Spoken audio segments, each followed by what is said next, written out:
experta en inmigración, Laura Jiménez. Laura, sin duda, una noticia que tiene varias lecturas. ¿Cómo estás? Bienvenida.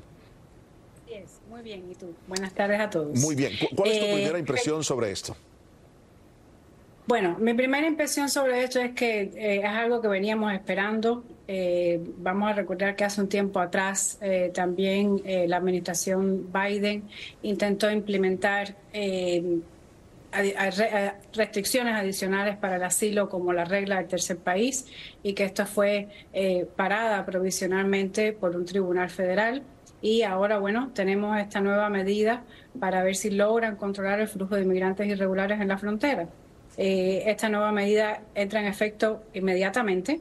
La persona que ya cruce a partir del día de mañana, pues si cruza de manera ilegal, va a ser sujeta a esta detención, a esta entrevista rigurosa de miedo creíble, y ni siquiera va a ser una entrevista de miedo creíble, va a ser una entrevista de miedo razonable, Mario, que la persona tiene que demostrar, no que va a ser perseguido y que su vida va a correr peligro o su libertad va a correr peligro en su país de origen, sino que va a tener que demostrar aún más allá, va a tener que demostrar que su vida va a correr un peligro inminente y que puede ser sujeto incluso a la tortura. Entonces la carga de la prueba es aún más grande y va a ser mucho más difícil que las personas que crucen de manera irregular logren calificar para asilo. Ya nos contestaste la primera parte, que es de carácter inmediato, porque es orden ejecutiva, o sea que la noticia la estamos dando en todos los medios en Estados Unidos, pero las personas que están entrando no se dan cuenta. Entonces, la pregunta es, ¿se cierra la frontera como tal? Y con todo respeto lo digo, porque tú no eres analista política, sino abogada de inmigración. Los números no fallan. En abril entraron 128,000 personas.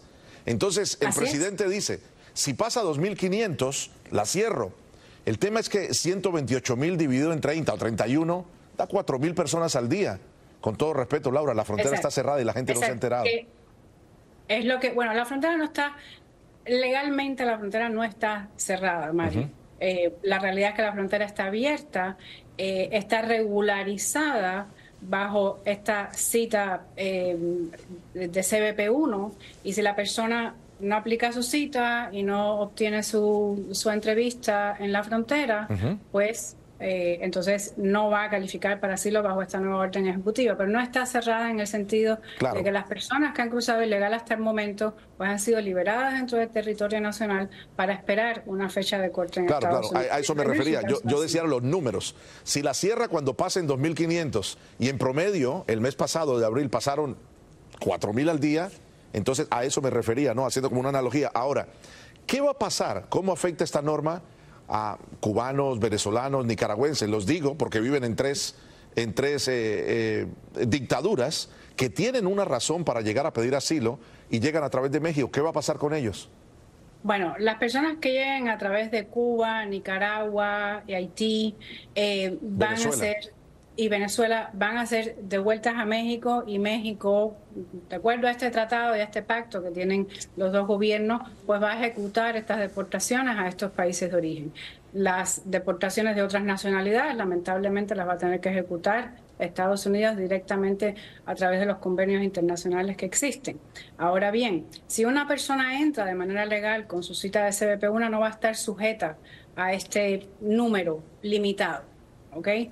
Esto no significa que si una persona entra ilegal, aunque la frontera no haya llegado a este número de 2.500, no va a ser expuesta a estas nuevas reglas. Sí, si la persona cruza ilegal, va a tener que demostrar que no es un miedo de persecución, sino que es un caso de tortura.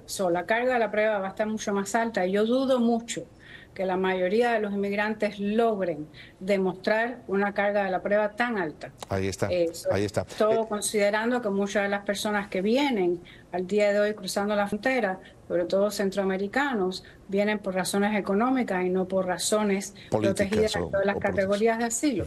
Ahora, ¿quiénes van a estar exentos de estas reglas? Los niños menores de edad que crucen no acompañados y los grupos familiares, porque no es la intención del gobierno comenzar con este proceso tan triste de separación familiar como vivimos en la administración Trump. Eso es lo que dijo el presidente hoy en su alocución. Perdidos por meses en hogares y refugios. Exacto. Y lo otro importante a ver también, Mario, perdón que me extienda, es vamos a ver cómo el gobierno logra implementar esta medida, porque el gobierno está contando con que va a implementar esta medida sin un presupuesto.